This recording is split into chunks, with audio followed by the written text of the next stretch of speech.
नमस्कार, मेरा नाम है आशीष जोशी। तो आपका स्वागत है मेरे YouTube चैनल में। पिछले वीडियो में हमने बात करी कि फार्मेसी क्या है, उसके बारे में हमने सब कुछ डिस्कस किया। और लास्ट में मैंने आपसे पूछा था कि मुझे आप ये बताइए कि डी फार्म से मैं स्टार्ट करूं या बी फार्म से। मुझे कुछ लोगों के कमेंट्स आए, मैसेजेस आए। कुछ लोगों ने बोला डी फार्म से स्टार्ट करो, कुछ लोगों ने बोला बी फार्म से स्टार्ट करो। काफ़ी कुछ एनालाइज करने के बाद मैंने ये डिसाइड किया कि मैं बी फार्मा से स्टार्ट करता हूँ। उसके पीछे रीज़न ये है कि बहुत सारे ऐसे टॉपिक्स हैं, ऑलमोस्ट 90% ऐसे टॉपिक हैं डी फार्म के जो बी फार्म में कवर अप हो जाते हैं। अगर फिर भी फर्दर कोई टॉपिक बचा तो देन उसकी वीडियो मैं सेपरेटली बना दूंगा। तो जो मैं आज का लेक्चर दूंगा आपको, उसके नोट्स मैंने नीचे डिस्क्रिप्शन बॉक्स पे लिंक उसका प्रोवाइड किया हुआ है आपको। प्लस बी फार्मा का जो सिलेबस है एज पर PCI, जो पूरे ऑल ओवर इंडिया में एक ही सिलेबस चलता है, वो भी मैंने आपको नीचे लिंक में प्रोवाइड किया हुआ है। तो अगर आप उस सिलेबस को देखेंगे तो पहले सेमेस्टर की पहला जो सब्जेक्ट है वो है ह्यूमन एनाटॉमी एंड फिजियोलॉजी। इसे बोलते हैं HAP। तो पिछली वीडियो में मैंने आपको जो सब्जेक्ट बताए थे उसमें मैंने एक सब्जेक्ट बताया था आपका pharmacology.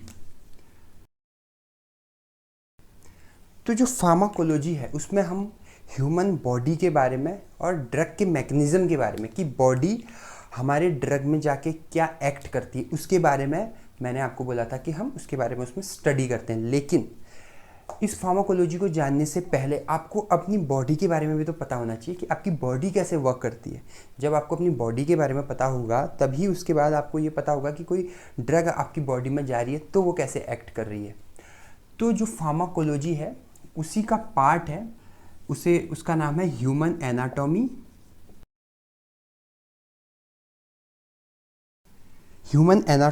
And physiology.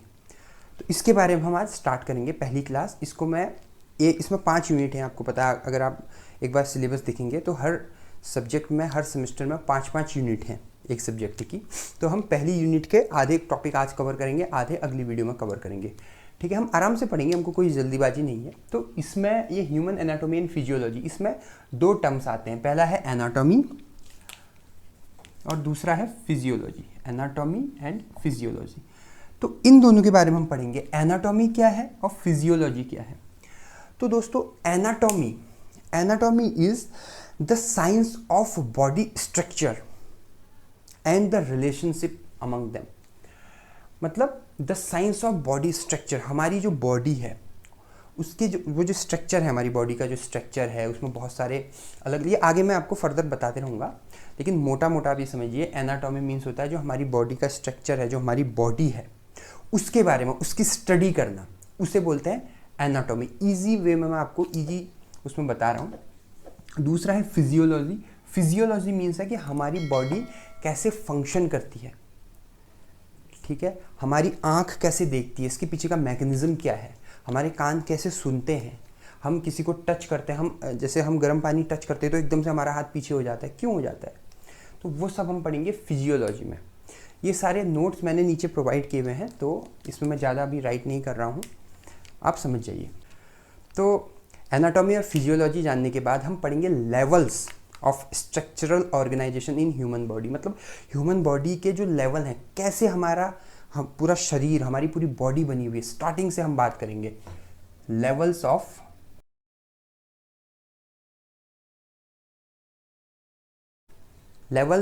Structural organisation of a human body. देखिए दोस्तों, ह्यूमन बॉडी की जो शुरुआत हुई है, हम वहाँ से बात करते हैं। ह्यूमन बॉडी की जो शुरुआत हुई, स्टार्टिंग हुई, वो हुई एटम से। एटम्स, ये आपने केमिस्ट्री में पढ़ा होगा, एटम्स। ये मैटर की, कोई भी मैटर है, कोई भी पदार्थ है, उसकी बेसिक इकाई जिसे हम कहते हैं उसे मैटर, उसे एटम्स कहते हैं। 2 या 2 से ज़्यादा एटम मिलते हैं तो उससे बनता है मॉलिक्यूल।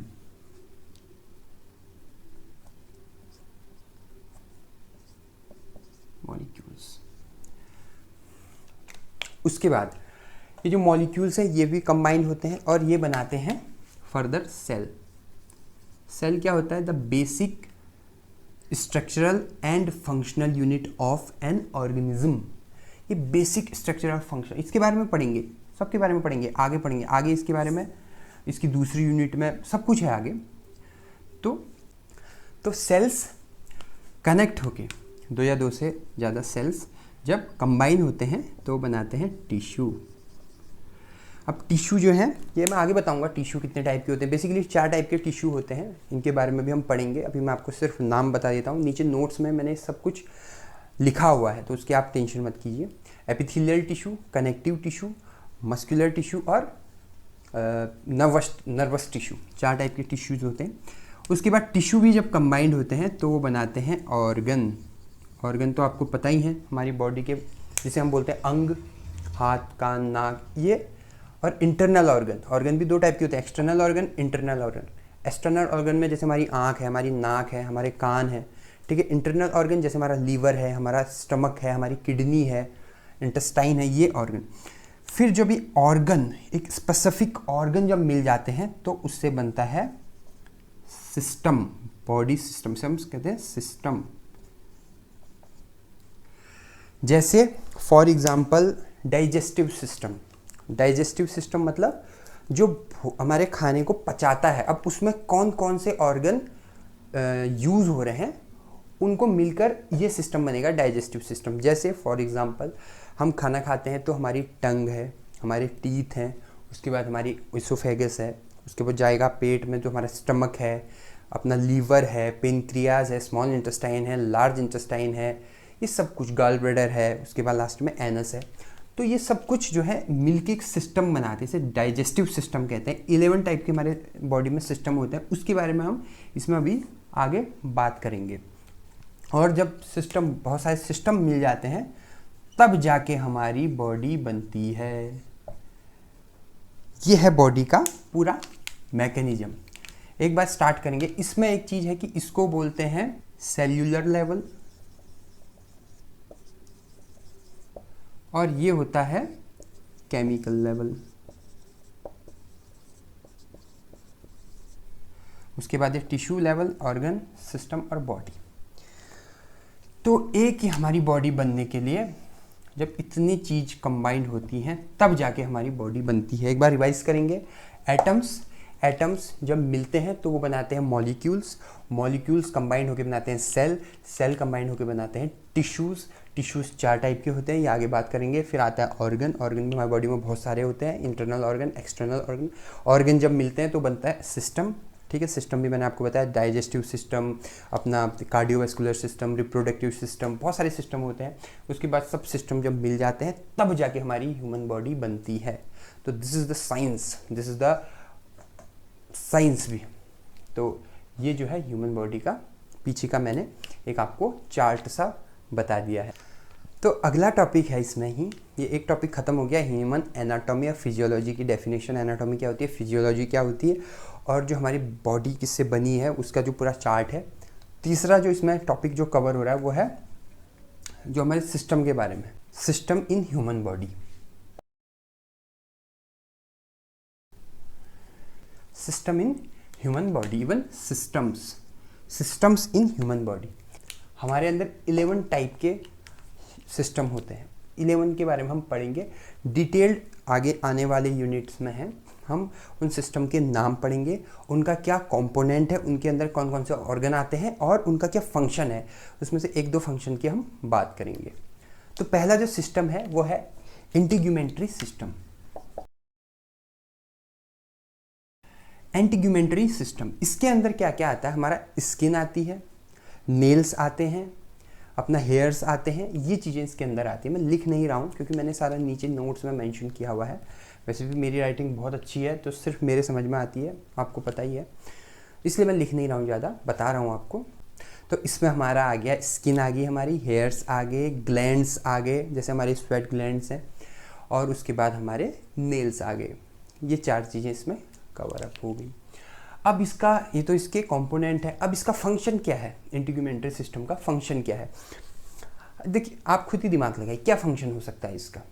वीडियो को पॉज कीजिए 2 मिनट और सोचिए क्या फंक्शन हो सकता है। बालों का क्या फंक्शन हो सकता है, नाखून का क्या फंक्शन हो सकता है।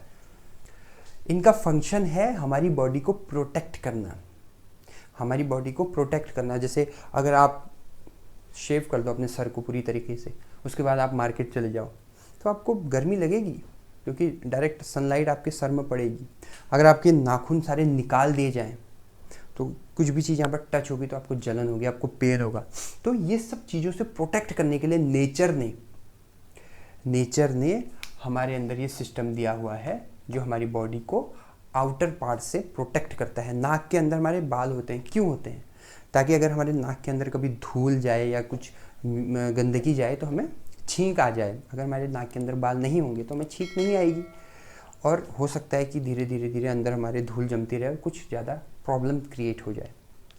इसीलिए नेचर ने सिस्टम हमारे लिए बनाया है। दूसरा सिस्टम है स्केलेटल सिस्टम। स्केलेटल सिस्टम में क्या क्या आता है? हमारे बोन्स, ऑब्वियसली कार्टिलेज, जॉइंट्स, ये सब कुछ हमारे स्केलेटल सिस्टम में आता है। ये क्या करता है? हमारी बॉडी, इसका फंक्शन क्या है? हमारी बॉडी को एक सपोर्ट देना और बॉडी मूवमेंट करने में हेल्प करना। अगर हमारी सोचो, अगर हमारा ये जो है कोहनी जिसे बोलते हैं, ये जॉइंट ना होता, ये वाला जॉइंट अगर हमारा नहीं होता तो हमारा हाथ ऐसे के बाद नीचे को भी मुड़ जाता। आप समझ रहे हैं? तो ये हाथ यहीं तक जाए, उसके नीचे ना मुड़े, इसके लिए यहाँ पर एक जॉइंट लगा दिया। जैसे हम दरवाजों में भी करते हैं, जैसे हम कब्जा बोलते हैं, अगर उस कब्जे को हटा दिया जाए तो दरवाज़ा आगे भी खुलेगा और पीछे भी खुलेगा।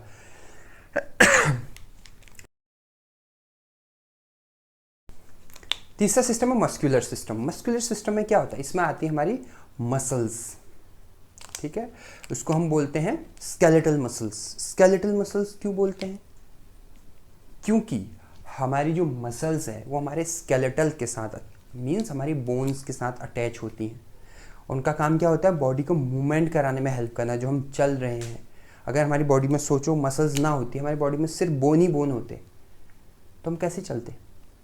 तो इसीलिए हमारे सिस्टम, हमारे नेचर ने हमें जो ये दिया है, ये है मस्कुलर सिस्टम। मसल्स, हमारी बोलते हैं मसल्स होनी चाहिए, वही मसल, उसी मसल्स की यहाँ पर बात हो रही है, मस्कुलर सिस्टम। चौथा है नर्वस सिस्टम।